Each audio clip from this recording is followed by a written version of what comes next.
to begin with our first power panel discussion on IVASS Power Panel 1 on 2025 Best Practices in Workshop Productivity and Efficiency to Maximize Workshop Profitability. Now I would like to introduce our panelists for all of you. To begin with, I invite Mr. Pankaj Narula, former ED, Maruti Suzuki India, World Auto Forum star, World Auto Forum Hall of Fame. He's a graduate in physics from Delhi University and an engineering graduate from King's College University of London. He has been associated with reputed organizations like British Aircraft Corporation, Schlumberger, Thorn EMI, British Leyland, Austin Morris Limited, and Maruti Suzuki India, Chairman Service Head Group Committee of CIAM and Institute Management Committee IMC, ITI PUSA. His vision of creating devoted customers resulted in MSIL being awarded the prestigious JD Power Award for Best in Customer Satisfaction 17 times in a row. Ladies and gentlemen, isn't that commendable? Welcome once again, sir. It's a pleasure to see you here. Next, I would like to call forward Mr. Amar Jatin Sheth, Owner Group Shaman, Secretary FADA. Welcome, sir. Namaskar.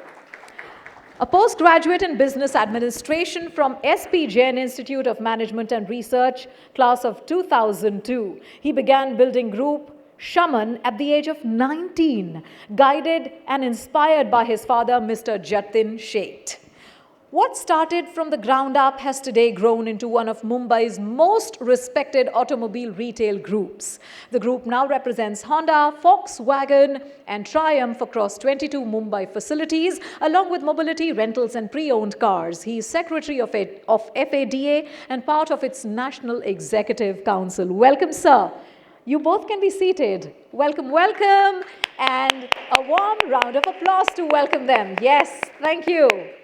And now I have someone really nice. Welcome, welcome, sir. Mr. Rajesh Mehrotra, founder and managing director, RW Consulting. He brings 34 years of automotive expertise, having held key roles with Toyota, Hyundai, and MG in India and Nissan overseas. He notably led MG Motors after sales to a historic industry first, securing the JD Power #1 ranking 3 consecutive times in introductory years. Currently, he provides 360-degree OEM support via allied partners in RSA, extended warranty, workshop equipment, paint and VAS, diagnostic tools, digitization, and software execution solutions for pickup, drop, and test drives. We welcome you, Mr. Rajesh. Whenever I stand in an awkward silence, you know the drill, right? You're not doing it properly, I guess. Can we have a louder round of applause? It's winter. We need more warmth. Yes. Thank you so much, everybody. Next, I would like to welcome Mr. Vivek Sahai, Business Head, Vehicles, Refinishes, India Cluster, AkzoNobel. Welcome, sir. Driving Innovation in Automobile Refinishing Business Head, Vehicle Refinish, India Cluster with over 28 plus years in automotive paint refinishing. He leads the Automotive Refinish Aftermarket Division at AkzoNobel's Automotive and Specialty Coatings Business Unit for India and cluster countries. A science graduate with an MBA and executive certification from IIM Kolkata, he has driven major innovators in sustainable Westbourne systems, production efficiency, and digital transformation.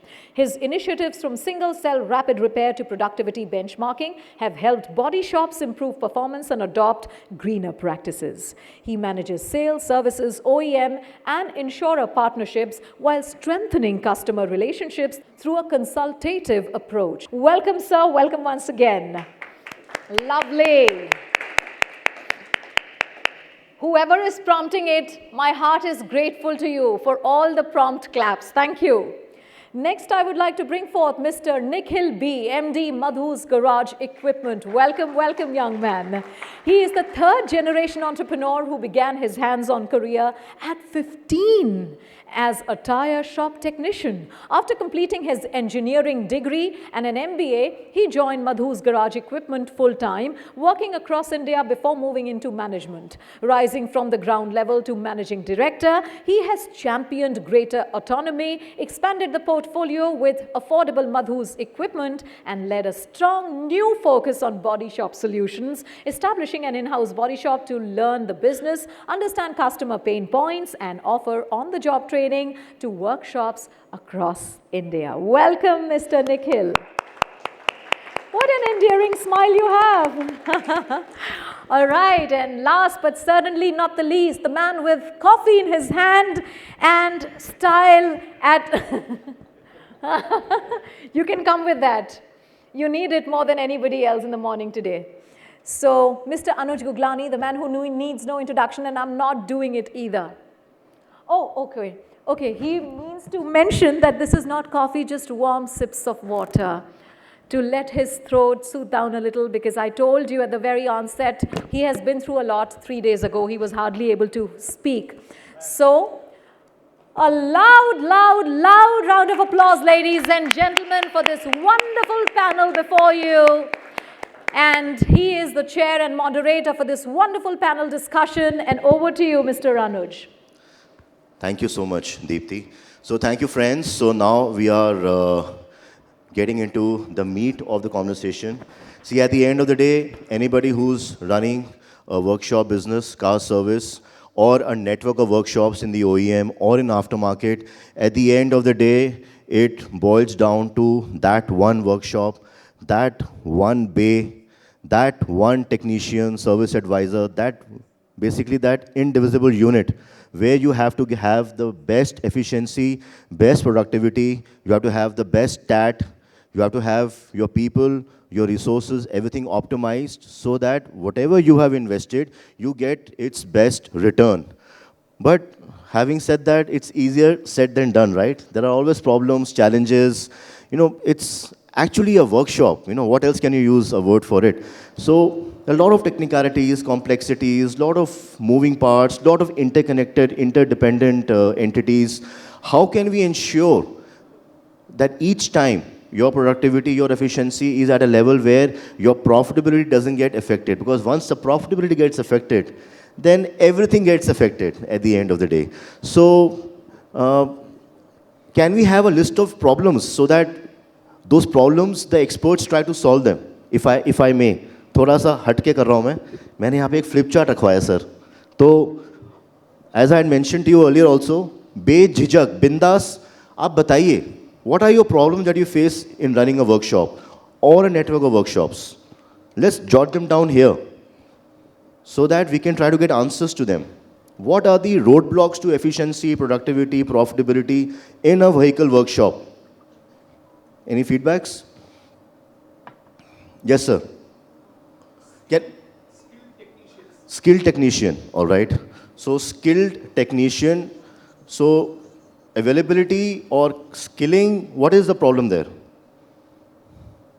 Not having the right form of people there, because those So shortage of people, shortage of manpower, shortage, okay. What else? So we are lucky we have ASDC here, so fantastic. We should get the answers to the skilling part. What else are the challenges in running a workshop, business, OEM, network? What are the challenges? And even people from the panel can give problems, no problem. What are the challenges that you face? Or should I assume no challenges? Yes, sir. Pilferage and spurious parts. Pilferage and spurious parts, okay. Pilferage, spurious parts. Okay, what else? Lack of space, okay, good point. Especially in cities, continuously rising rentals, lack of space is a big issue. How do you solve that? What else? Yes, sir. cars coming in the morning and leaving in the evening. So the entire load comes in the first 2 hours and leaves in the... Okay, so managing the day, the schedule, morning, evening schedule. Okay. Morning, evening schedule. So what do you want? Cars to come in the evening and leave in the morning? Scattered. So what can we, so see, that's the best part. This is a complete foolproof zone. Let's have as much discussions as we can. What can we do to bust this schedule? Why morning, evening? Why not through the day? What can we do? At least let's put our thoughts, our minds to it. What else are the problems? How important is loss opportunity mapping? Lost opportunity of what? Whatever? We have to be clear what we are losing out. The vehicle which is coming inside the workshop, Okay. going without identity. Either it can be body shop, either it can be insurance, either it can be a tire. Okay. How important is opportunity mapping? Opportunity mapping, all right. Loss sales. Lost sales in a workshop business. Now that's a fantastic thought to have. It could just lead to a new term. What else? Insurance approvals for body shop.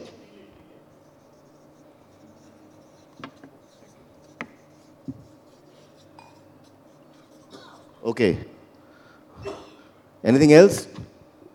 I'm adding one more point to that. Can we measure loss opportunity? Can we measure lost opportunity? Okay. Can we measure? Okay. Okay. For the time being, these are enough. We can come to the balance problems after the first round of discussion. Sheenu, just have this thing turned around so that the panelists can see it. Okay?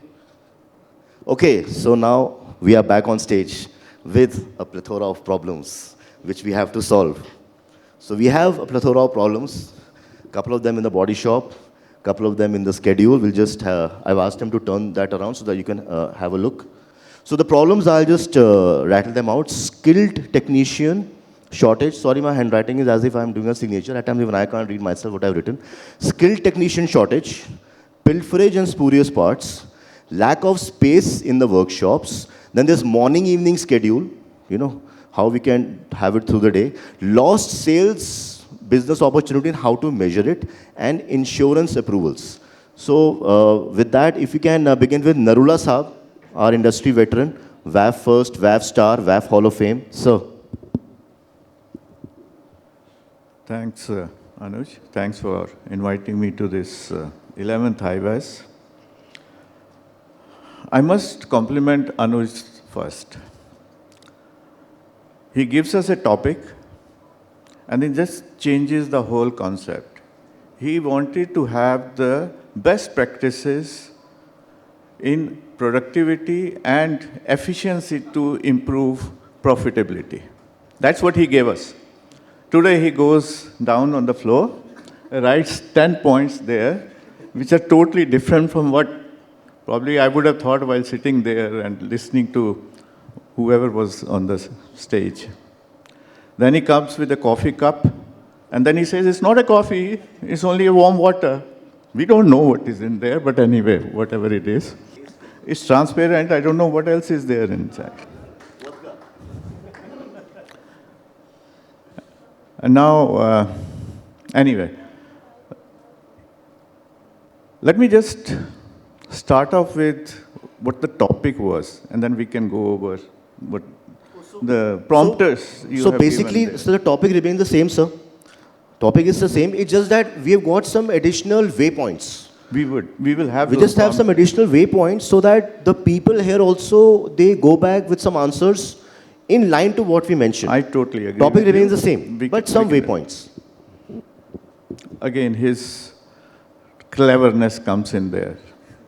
All right, Anuj, no, what I feel that if I just go by the topic which he says remains the same, I feel that productivity, efficiency are the same things. They are two sides of the same coin. When I say coin, more and more coins, more and more profitability for the workshop. Now, what are the various things which really contribute to that profitability? Although these things will also, if we take care of these points which have been voiced by our participants from this hall, they will also ultimately work towards the profitability. I would say that, you know, there are 3-4 things we can think of. One is the electronics and equipments, workshop systems, adequate and trained manpower, and then hygiene in the workshop. Before I start on that, I would say the design or the layout of the workshop. Layout is very important when we start the workshop, when we design the workshop. It will take care of some of those points which are the lack of space. If the workshop is designed properly, if it has proper parking, because when the vehicles come, they need to be parked and the vehicles need to be taken to the workshop floor. And after the work is over, then again they need to be taken to the parking slots. Now that requires a lot of space. And that is where the productivity comes in, how quickly we can take in the vehicles and send out the vehicles. It again comes to the second point, which is talked about, that mostly vehicles come in the morning and they go back in the evening. So we need to have systems. We need to have systems how we can monitor the productivity of each technician, idle time of each technician, productivity of each bay, idle time of each bay, idle time between different workstations. So all these need to be monitored. So we need to have workshop systems where centrally we can monitor each bay and each technician. What job has been given to the technician? When did he start it? When did he finish? Was the time of repair as per our standard time for those works which were required to be done? All these needs to be monitored. How far is the spare parts counter from the workshop base? Do the mechanics have to wait for the spare parts to come to the workshop bay? Is there any idle time there? Are they wasting time in getting the spare parts? So all these systems need to be developed.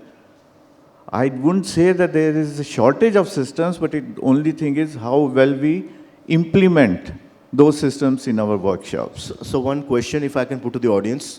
See, this is a very important point, I would say priceless. How many people here who are running workshops are actually managing and looking at the idle time? Idle time of the technicians, then idle time because of the parts window being far or close. How many of the people, the people who had raised their hands at the count for the workshops, are you measuring the idle time? Yes, no, maybe, or sometimes idle time? So I'm assuming nobody is measuring it. Huh? Nobody is measuring it? If you're not, then please let's start measuring it. Yeah, it is important. We do need to see, when we leave our home, go to our office, we always look at the Google. How much time is it showing? Are we actually reaching within that time period or not? Or are there any idle times on the way? Are we wasting time or are we losing time on the way? Because there is a standard time and there is an actual time. When you start, it shows you 30 minutes. But when you actually reach, it is 45 minutes. That is 15 minutes, there is idle time. That is what we need to know, and then we need to find out how to. I know we can't do anything about the roads. We can't do anything about the traffic as such, except for avoiding certain roads and reach the destination through some better routes. But in workshop, we can do that. We have systems available to do that. So I feel that is very important. So one point here, sir. I'm assuming most of the people have traveled by Uber. If you're going by Uber and if you're stationary for some time, idle, for a little longish time, we get a notification on our mobile. You have been stationary for a long time. Hope everything is fine. If not, click here. Yes or no? You get that notification. Especially for female riders, all the more. So similarly, if we can gamify this as well, sir, if we have service advisor, technician wise, the entire app, somebody, and what gets measured, gets fixed. Let's gamify it. Let's have a R&R around it, that your idle time this week or this month was this much. You need to work on your idle time. Or your idle time was the minimum. So here's a reward for you. People work on rewards, recognition. So unless we measure it, unless we reward it, we will not be able to fix it. Very rightly said, Anuj. So we need to monitor that, we need to record that, and it should be centrally monitored live. It's not that end of the day we start looking at it, oh, this mechanic A was supposed to finish 3 vehicles with the jobs which were given to him, but he could finish only 2. No, during the day also you keep monitoring bay-wise, the vehicle-wise, how the things are moving. Is there any problem? Can we intervene? Maybe the driver is not trained enough or competent enough to do the jobs which have been given to him. We should know about that.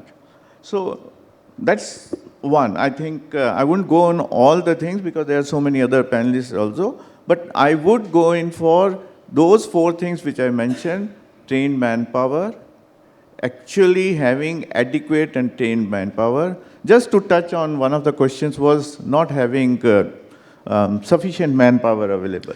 That was also skilled manpower shortage, first point. So yes, people are there. There's so many people looking out for jobs. But the only thing is, what are we doing that? Are we having our own training facilities also or not?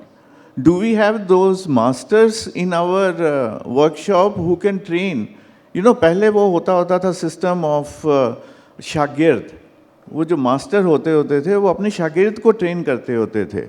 Why can't we have a similar thing also? If a ITI graduate has come to your workshop, why not train him on the job master ke andar? Under his guidance, he can learn. You can have your own training center. Depending on the size of the workshop, of course, you can have a small training center of your own. And these days, most of the manufacturers are spending a lot of time and money in training the people, in training the workshop technicians, supervisors, service advisors, managers. They have different courses there. The only thing is we need to supplement those in our workshops also. I think I will Absolutely, pass on I totally agree. In fact, you know, the best part is you have such capable industry partners like Madhus, like Akzo, like Global Assure.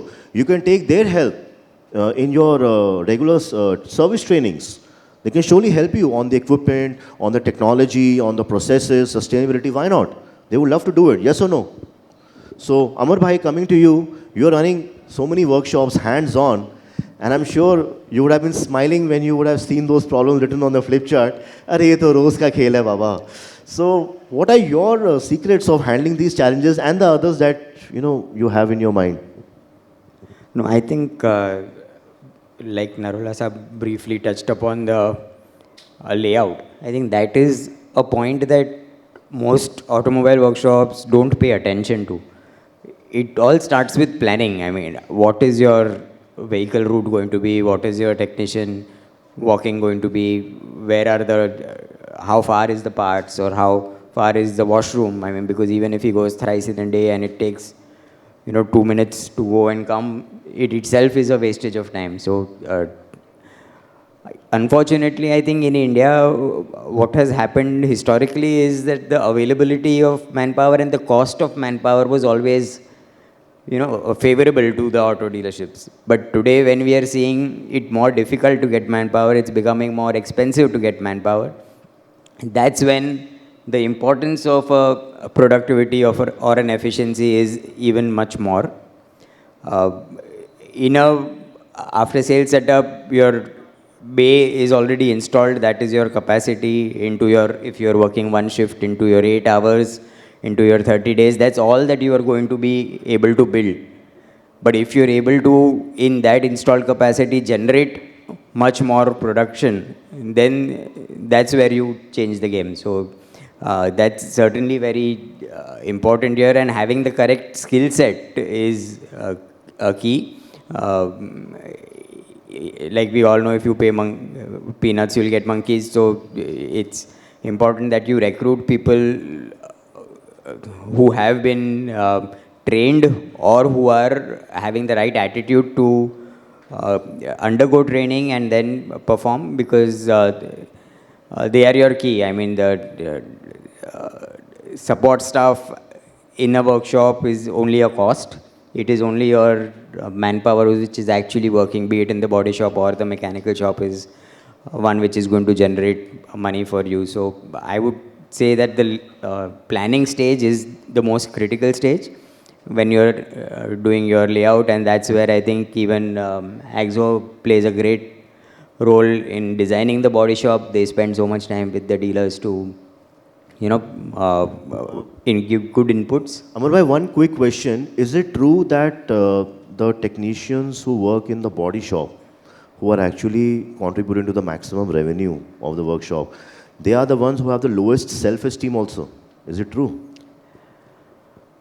I think historically, yes, because generally at that time, all the, maybe I'm talking 5 years back, till as recent as 5 years back, all of them, all of your painters or putty applicators were coming in from Orissa across the country. But now they have a lot more opportunity to generate a better lifestyle for themselves. So this pool is drying down.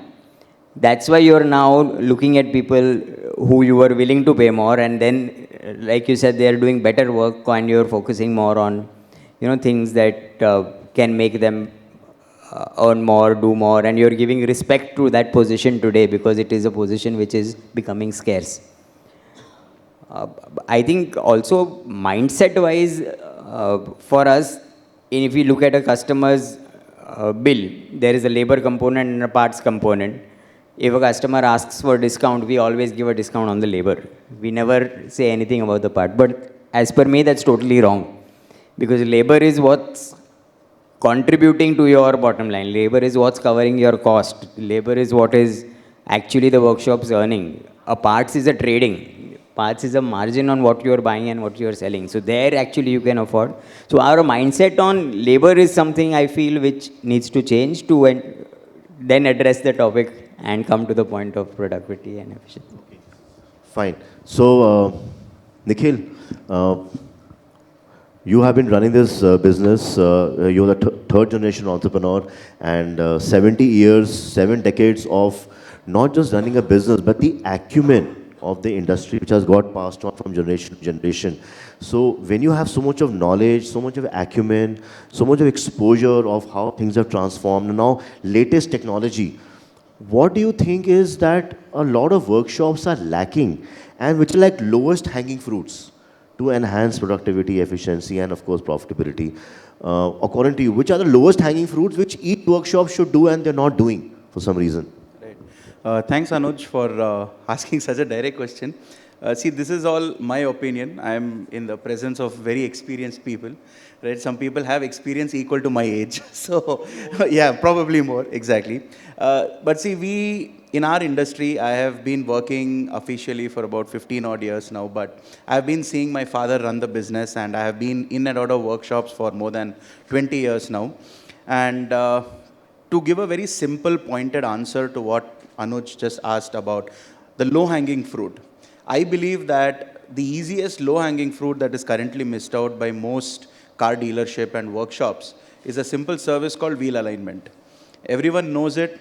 Everyone has an alignment system. But very few dealerships are actually tracking how many wheel alignments are being performed in a day. Pankaj sir made a very good point about monitoring the technicians and their idle times. If this monitoring were to be applied to a simple service like wheel alignment, it would answer another point that Amar sir just brought up, which was about labor. Labor is the profit for the workshops. We don't want to give a discount on labor, we want to increase the labor amount. And wheel alignment is pure labor. There are no parts, there is no margin. Whatever alignment charges are there is profit. So that's what I would say is a simple answer to yours. And the second important... I would like to add here, Nikhil, whenever I send my car for service, I have to double remind the advisor, wheel alignment mat bhul jana, because that happens most of the times. They forget. Times, yes. And for me as a customer, it's a very important thing. Because if I don't get it done, it leads to premature tire wear. And that's a high expense for me, as a customer. And today cars, the tires are getting bigger, they're inching up. Tires are getting more expensive now. Earlier we used to have 14 inches, 15-inch tires. Today 16 is the bare minimum on most modern cars, right? And the tires are also much more expensive. So what can we do that, it is in the consideration set or the priority of the service advisor that he or she doesn't forget the wheel alignment? That is, I think, an action point, perhaps. That can be, definitely. So that's what, I mean, we do, and that's our day job. Right, Monday to Friday, that's our day job, is to work with dealerships to understand how to enhance, their wheel Because alignment. that's a very important VOC point, you know. In fact, True. my mom's car, I had sent it for service. I think they forgot to align because I can see premature tire wear coming up. So actually, we need a internal workshop alignment for car alignment. Exactly. Actually, And the other thing is, alignment is also reasonably, one important point that was mentioned was skilled technician shortage. And alignment is not actually that dependent on very skilled technicians. It's a reasonably straightforward service compared to body shop, and sir will have experience in the body shop. You really need a skilled technician to mix the paint or to apply the paint and stuff like that. Alignment is actually very straightforward. So that's why I call it a pretty low-hanging fruit. So, and another important point, what I would like to just say is, this is just, again, my opinion, experience, what I've seen in the industry. We talk about, the manpower. Amar sir was talking about how the talent pool is a little tighter today compared to a few years ago. I think the industry, all of us, we need to take a more holistic view. In our industry as well, in the equipment industry, we also struggle with similar manpower issues. And I think we need to take a more holistic view about how do we focus on employee retention. Because attrition is really killing our industry. I think that's one of the biggest pain points all of us have. And despite whatever systems we set up, sometimes the system is set up so well, the technician says, boss, I can't work under this system. I need some freedom. And that's another problem for us. So I think we need to take a more holistic view about what motivates an employee to work. Money is, of course, one aspect, but as we are realizing is in the next generation, money is not everything. People are not planning for the next 40 years. Their fathers took a job, stayed with the job for 40 years just so that their family would be secure. But now the son is not bothered about it. He is like, am I enjoying it? If I'm not enjoying it, there are enough Instagram, social media reels telling him to do what he loves, follow his heart, follow his passion, and they just leave. Right? So I would say we all need to take a more holistic view about how to retain employees. one question here: how many people here who are running workshop business actually celebrate a employee family day? Yes, no, maybe. Not a workshop, but we still do employee family day. Fantastic. I think a round of applause for that for our fellow panelists. So I think if you do an employee family day, somewhere the family also gets involved and engaged, so that can help in ensuring that the person does a better job. In fact, I remember Tata Motors, they had shared 7 years back at IVASS platform, their after-sales head back then, that they give incentives to their technicians, not just in money, but also in kind. So they give very high-end staples also to the high-performing dealership employees. So high-end basmati rice, high-end desi ghee, high-end, cooking ingredients. So the family gets used to those high-end quality ingredients. So when the quality goes down, the family asks the technician, hey, you're not working, ask ka kaam mein dil nahi lag raha aapka? Because now suddenly they're used to the expensive basmati rice, and if it comes down to 7 rupees a kg, there's a disconnect. So there is a positive pressure on the boy or the girl to keep performing. These also can be low-hanging fruits, but very few people do it. As they say, common sense is common sense, but not common practice at times. So switching gears and coming to Mr. Mehrotra, who had been leading MG after sales, a very young brand, a very young man, and three times CSI in a row, GD Power, a big thing for a new brand. So, Rajesh sir, what are your ideas on enhancing the profitability? Your magic wand time. There is no magic as such, Anuj. First, very important topic. This has been talked about for ages. And taking forward from what Mr. Narula talked about, the layout, the workshop facility, the idle time mapping, and the other speakers spoke about.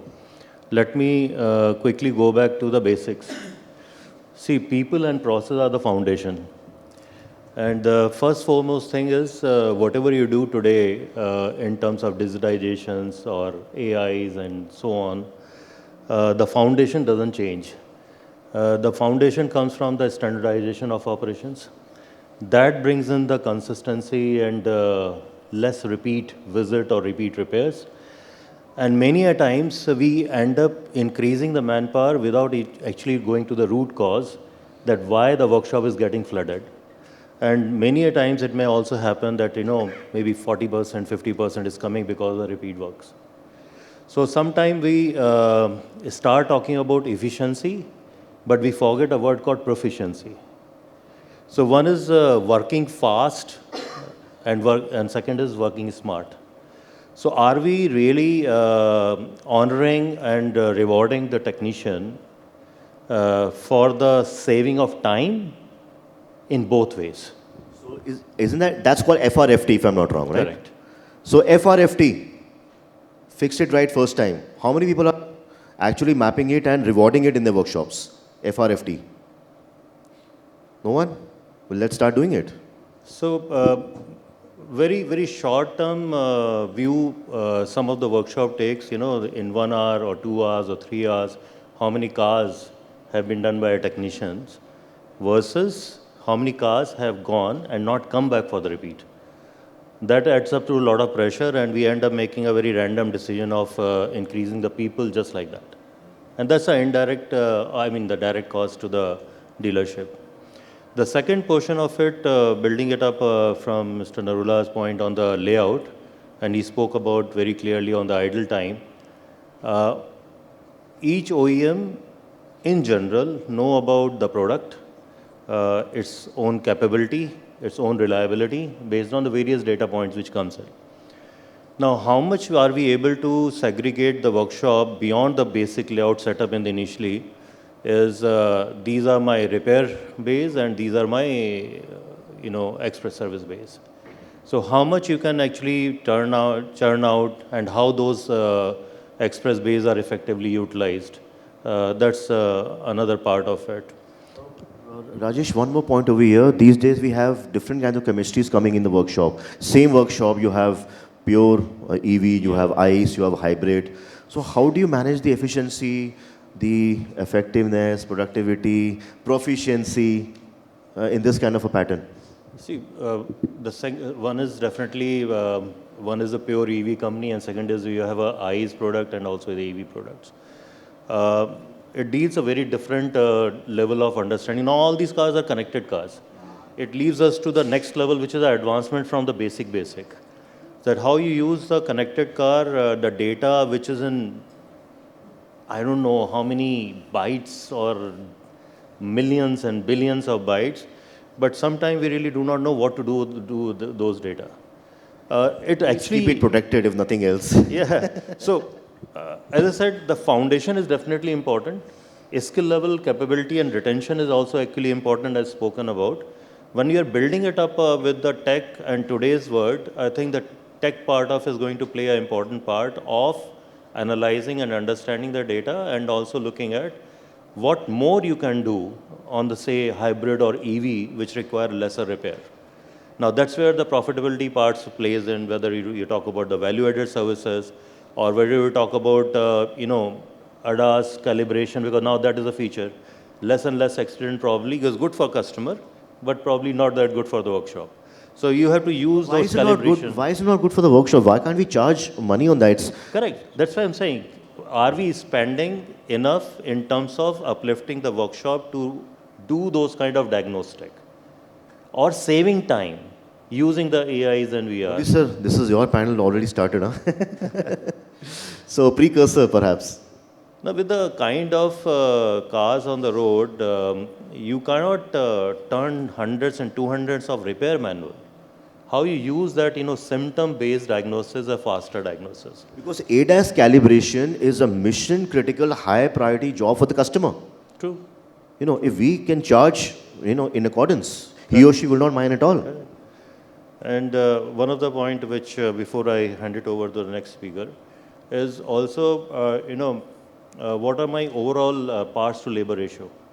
Towards the end of it, how we are judging the performance of the workshop.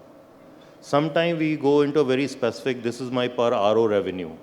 In the process of that, actually, you may be actually trying to pull out or juice out of one particular customer instead of evening it out holistically, where you are able to talk about what are the changes required. Today, the advisor, the service advisor word, has to really do the advising job instead of clerical and administrative repair order making job. And that's where it plays up in terms of profitability. So if I'm running a workshop business or if I have a network of workshops, what are the one, two, three important parameters for judging the profitability and efficiency? If it's not the parts to the labor thing, what are the two, three most important points I need to not just know myself, but even sensitize my teams that they have to work towards it? Say, the critical most is, I think, would be the service absorption ratio. That takes care of how much you're able to cover on the cost. What is your RO fill rate, service fill rate? What are your loss of opportunity? Which is there in that point as well. Spoke about. Lost opportunity and how to measure it. Yeah. So that's where all your digitization, because you cannot do it RO paper by paper. You have to use the data to pull it out, what are the customer requested item versus missed item. So Vivek, so we have saved the best for the last. Okay. So Nikhil had mentioned that people these days switch jobs very fast. So here's a fantastic example. So Vivek, you have a badge of honor. So a quarter of a century in Akzo. So I think a round of applause for that. Thanks so much. Yeah, it's really a great privilege, specifically 27, 28 years in our 27, 28 years. And see, to me, what I have learned, basis India transformation and basis also what the global know-how we got working with a global organization. See, it's about man, material, machine, and methods. No individual efficiency can work out productively if everything aligned it together. And we are in a mix of everything where OEM gives the method, and that's where, Narula-san as an industry, or I know a lot of other OEM colleagues who have done a lot in terms of... It is not Narula-san and the industry, it's Narula-san, the industry. The industry and given the guidance. But then, when the method comes from the OEM or maybe an independent shop try to learn on their own, or maybe basis the OEM experiences when they open a separate independent shop, there is equipment. And equipment guys, push the equipment saying that, okay, yeah, it's improve your productivity, efficiencies, and all these big talk happens, sales talks at times. And when any dealership is getting set up, millions of rupees check gets signed to equipment company towards the best of equipment available on evaluation. And then on man, where the skilling part comes into a role, is another critical angle which also Amar Saab has voiced out, that we have a particular strata of people, basis the Ustad, Chela kind of learning have gone. But is this ecosystem is aligned together? So all the method, material, equipment, and machine is aligned together. And who is owning that responsibility here in India? Second, in India, what I have also seen, most of people, when they guided by the OEM SOPs, they invested crores of rupees as an entrepreneur, not as an automobile, mostly as a passion. Important is, are they leading it dedicatedly on a floor, or they just subletting it?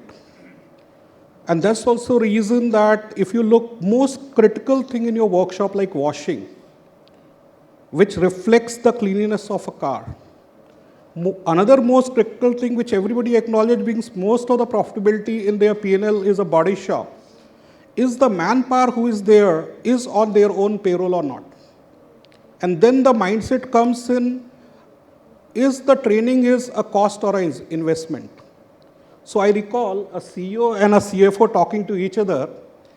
There is a proposal on training cost. And the CFO said, yeah, we can invest billions of dollars, but the people leave. And the CEO said, we are not investing. And what if the people retain and continue, doing a shabby job? Playing on a safety, playing on a standard. And these are the things which reflect back on a customer, where at times customer is yelling for a repair, yelling for a quality, maybe on a timelines of delivery which is not met. But what we miss out is, we are in a job only because of this. So this is an opportunity for each one of us. And unless until everything get aligned together, I don't think industry can, get into a transformation. And that's also reason I feel very, very pity that in spite of 25 years of our maturity, from a volume-driven OEM to now, we still talk about technician skilling. One of the biggest contributor for each of the workshop, OEMs, entrepreneurs, manning is the most important thing. You have given millions of rupees of equipment, CRS 20 lakh rupee, equipment paint booth, waterborne paint booth, 10, 12 lakh rupees spray booth, guns, 35, 40,000 rupee a gun.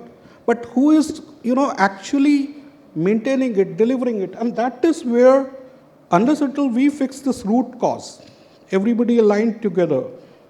Plus, we have to unlearn the traditional layout, U-shape, I-shape layout, and get into a work cell kind of concept where rather than having a journalist, we should have a specialist towards all these transformation which is happening. ADAS, tech-enable base, CRS base, quick repair base, oil change base, all these things need to be now segregated. Vivek, just one question here.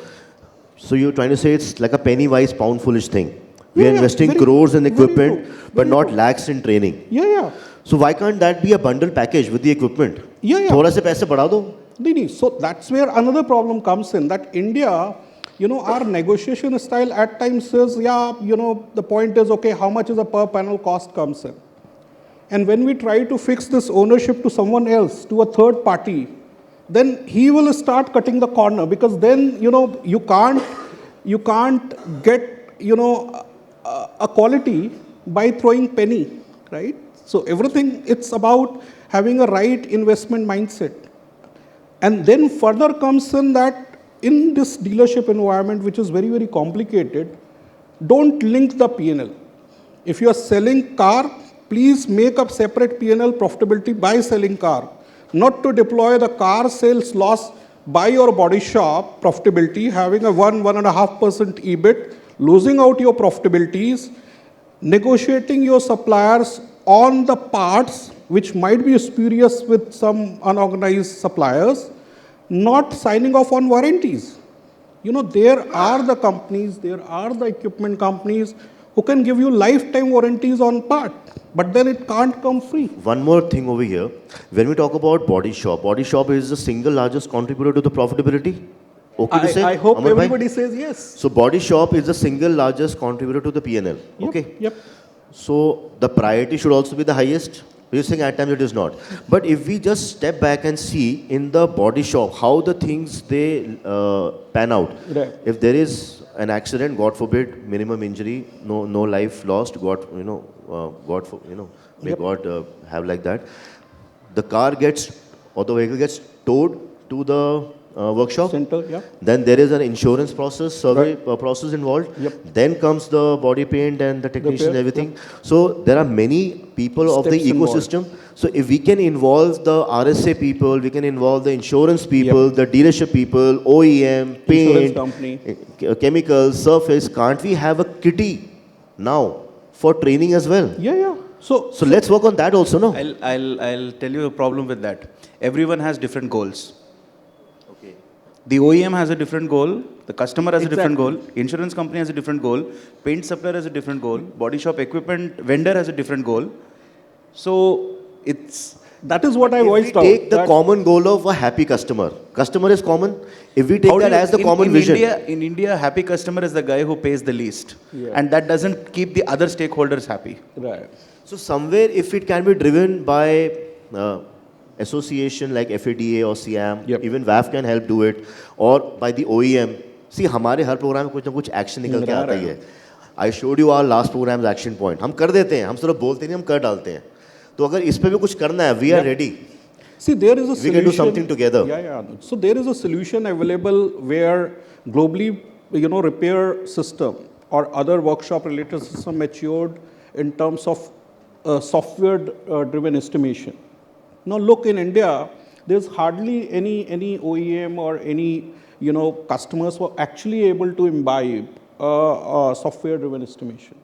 And that is where, be it a parts or be it a repair and other, KPI like efficiency monitoring is not actually helping. Because then are we willing to pay that software? Because those companies... India है, यहाँ पे hybrid चलता है. You have to have the human connect. Yeah. यहाँ पे if McDonald's needs to do business, they have to sell a Mac aloo tikki burger. Right. You have to Indianize, you have to Yeah. customize, you have to have hybrid approach. Only software driven can't do it. By the time we are low on time also. Right. So we will now go through all the speakers once again, and of course we'll start with Narula Saab. We will have a quick takeaway, half a minute from each speaker. What we feel are the priorities of the industry for this important topic of efficiency, proficiency, profitability. And koi aur question hai? Any other question you guys might have? Friends? Any other question apart from these that we have noted down already?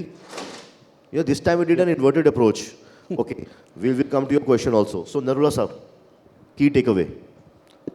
I don't think half a minute is enough because 31 seconds, sir. No problem. When you start off, you take your good old time. Sir, full day yours, sir. No problem. When you ask panel 2, panel 3. When you ask others to come in, you give them only half a minute and then you translate it to 30 seconds. Sir, full day, your master class, sir. Mr. Industry. No. Jokes apart. I strongly feel that if you want your customers to be happy, you should ensure your staff is happy. And these days, all the equipment suppliers, they have gone so much into technology, so much electronics is there, not only in the vehicles, but in the equipment suppliers also. So the staff has to be trained. Now, if the staff has confidence in doing the job that he's been assigned to, he'll feel very satisfied. So I would strongly suggest if you can spend at least 3 hours in a week in training your staff internally on the equipments, on the systems, on the hygienes of doing your job, I think that would be very, very important. Although you may say, I'm losing 3 hours of productive time, I can earn money out of that. But that training would give him so much confidence. It will give him so much confidence in doing an accurate job where no repeat jobs would be there. Time will be less, his productivity will be more, and hence the profitability. So we must ensure that we are doing justice to the manpower that we have employed. We always keep on blaming them that, they don't do a good job, their productivity is not good, they run away. But if we look after them, they will not run away. And one other thing is, make sure the workshop is designed in such a way, it is, it's happy atmosphere for the staff also. It should be very well lit. Workshop staff should be doing the job where he is not getting fatigued while doing work. We should provide him all the various equipments, various techniques where the fatigue is minimum.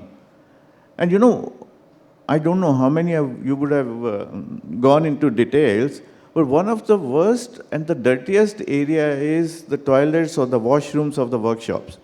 If you are sending these guys to that, now what is the kind of environment they are working in, and how would they be satisfied in doing the job for the customer there? So we must ensure it is well lit, it is clean, it is hygiene. And if we are taking care, like it was mentioned by Anuj earlier also, take care of the welfare of the staff, with the family, incentivizing, motivating. These things will definitely help. Equipment suppliers, equipment vendors are doing their job in providing the best equipments possible, and they're also giving the training and willing to extend that training for as long as possible. But it's the manpower who are going to use that. Sorry, I crossed the limit. No problem, sir. These are priceless nuggets. In fact, sir, what you just mentioned, this reminds me of when I was working with General Motors 21 years back. We used to have a dealer principal, Mr. Rajan Mehra ji, may God bless his soul. Sahai bhai hain Jaipur mein, unke partner hua karte the, Triumph. He had mentioned one point in our marketing meet, unko humne bulaya tha Jaipur mein. He had said, मैं अपने staff को dealership में ऐसा माहौल देता हूँ कि उनको घर जाने का मन नहीं करता. That's it. These were his golden words. मैं अपने स्टाफ को डीलरशिप में ऐसा माहौल देता हूँ, उनको घर जाने का मन नहीं करता. वो कहते हैं सर संडे को भी बुला लो. That's it. As simple as that.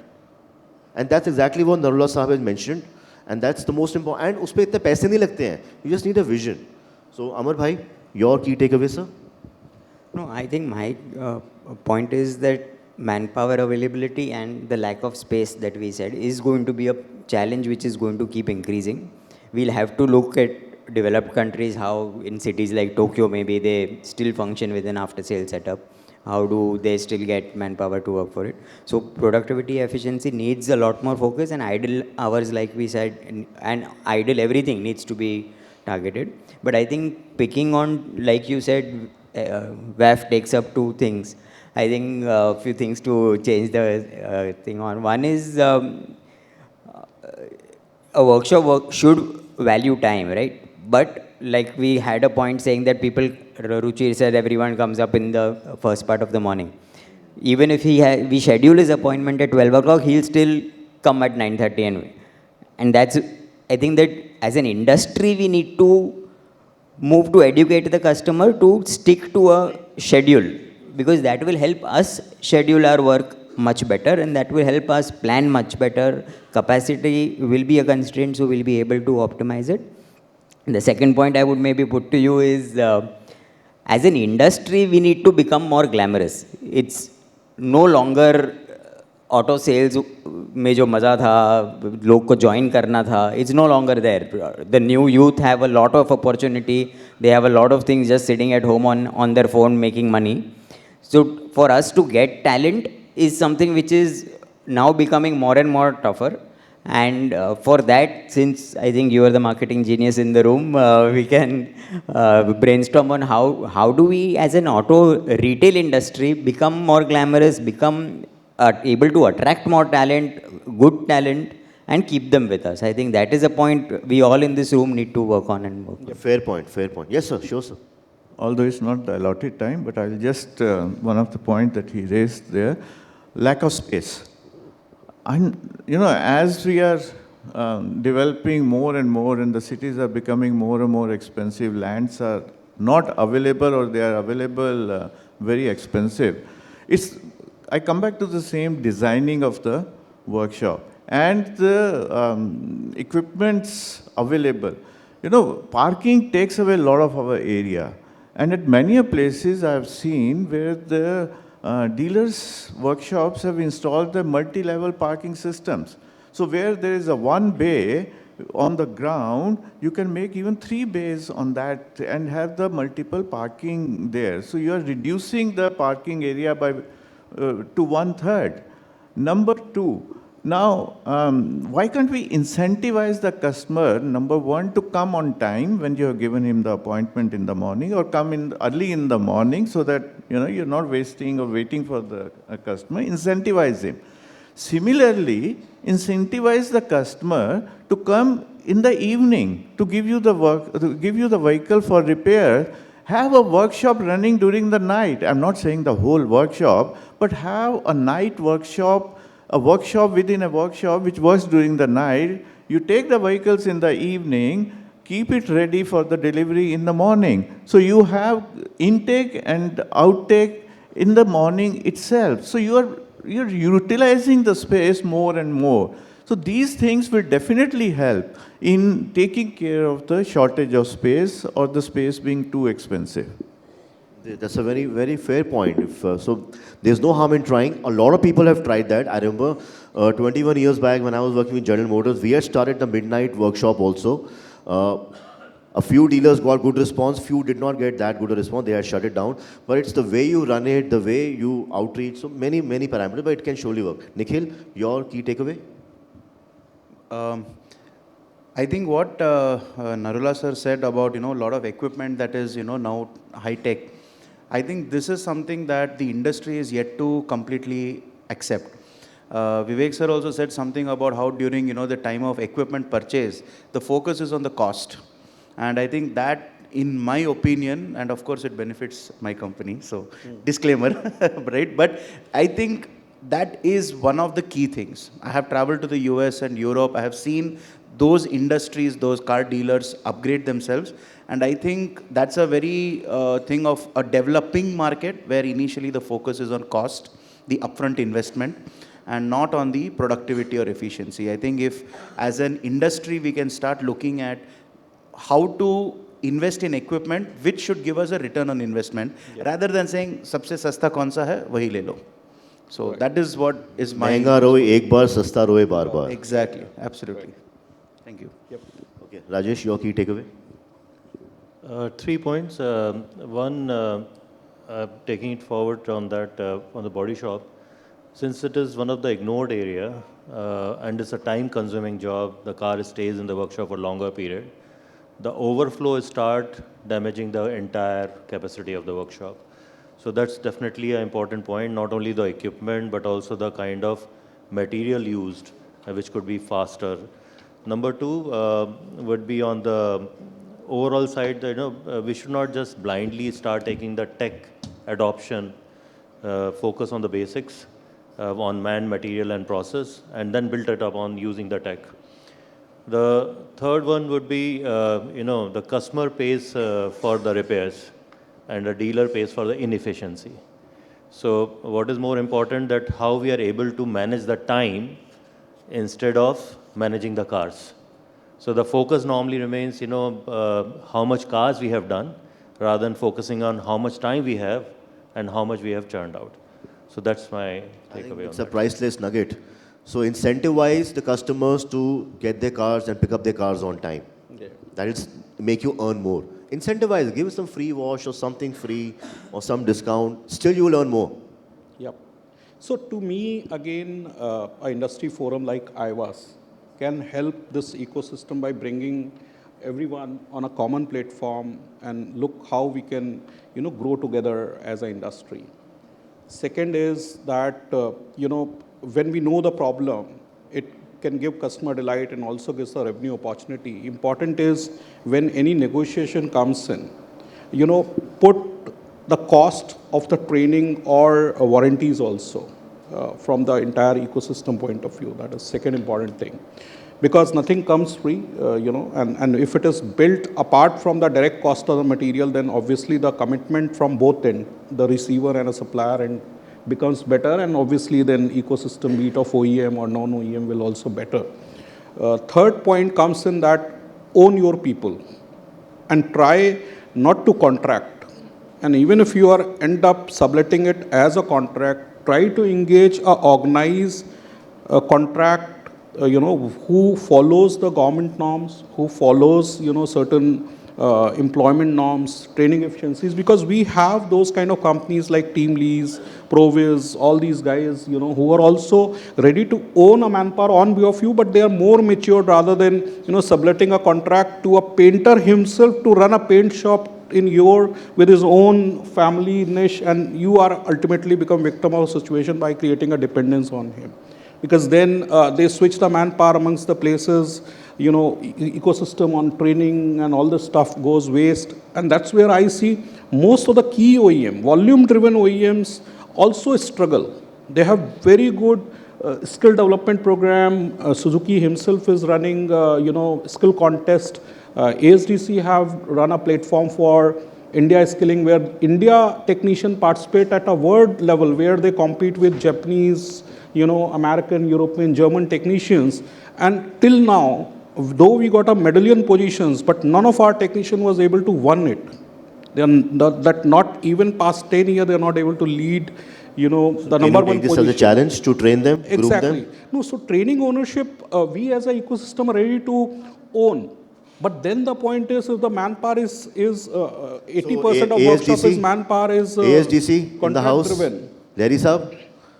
So Akzo is ready to help you train. Right. We need a number one gold at the world skill next time. Yes. So see, at times when India name is not in a top of something, it's also hurt us, as Indian citizen. And it's our responsibility. We have to correct our home. Nobody else is going to do it for us. Bang on. Yeah. So we have to own our people. Yeah. Great. Fantastic. So I hope, ladies and gentlemen, you benefited from these priceless nuggets. And I hope that we get back to our workshops dealerships, OEMs, we do things little differently. As Shiv Khera always says, we don't do just different things, we do things differently. And this is the best way to do things differently. Sorry, questions abhi hum aur nahi le rahe. We already took them in advance and we are running behind time. So thank you so much, friends, for patient listening, and I hope this was beneficial to you. Now it all depends on you, how well you action it. Most important, please action it. Thank you. Thank you, friends, fellow panelists.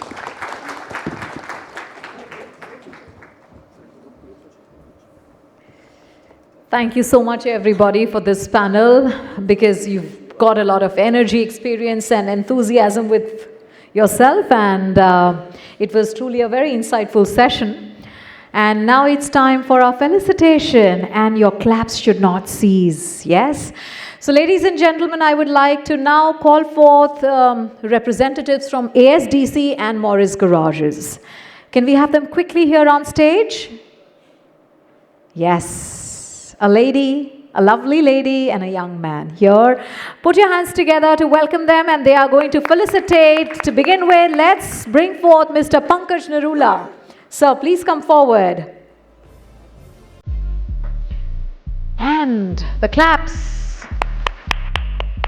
You know the drill by now, so please don't stop. Lovely. Thank you so much, sir. Next, I would like to call forth Mr. Amar Jatin Sheth.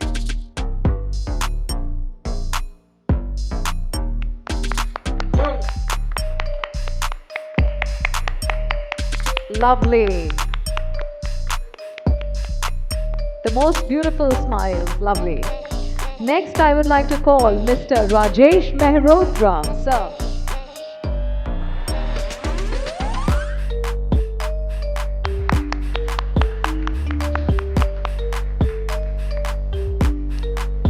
Please show more reverence for the think tank, ladies and gentlemen. They deserve more love.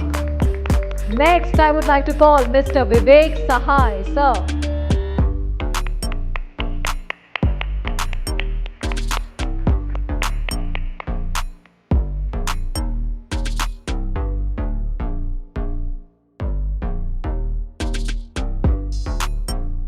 Lovely. And last but certainly not the least, Mr. Nikhil B, the youngest on this panel.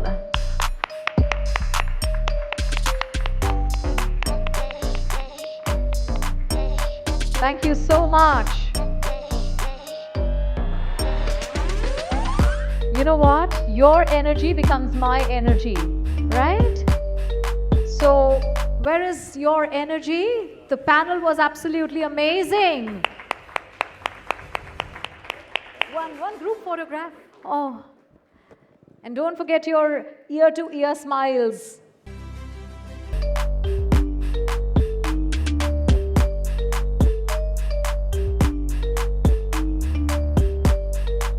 More claps one last time for this wonderful panel. Thank you so much for your kindness, ladies and gentlemen.